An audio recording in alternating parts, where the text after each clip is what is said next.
rakastunut toiseen naiseen.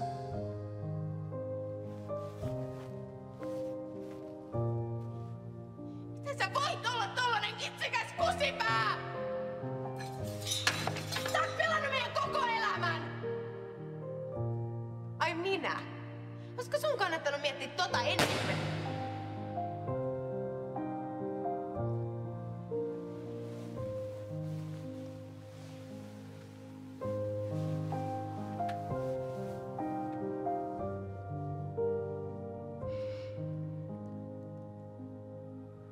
Nyt sä saatana kakara teet just niin kuin mä sanon!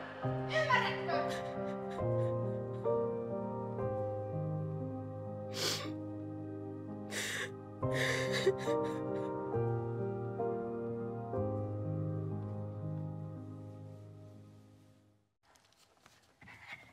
Hyvä äiti, hyvä äiti.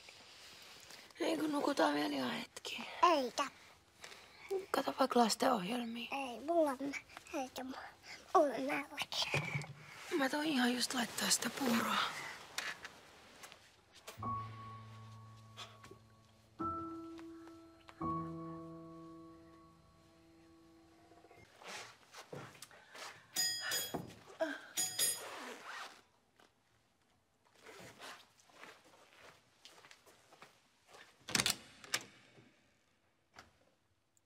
Iljakulta, mitä se siinä?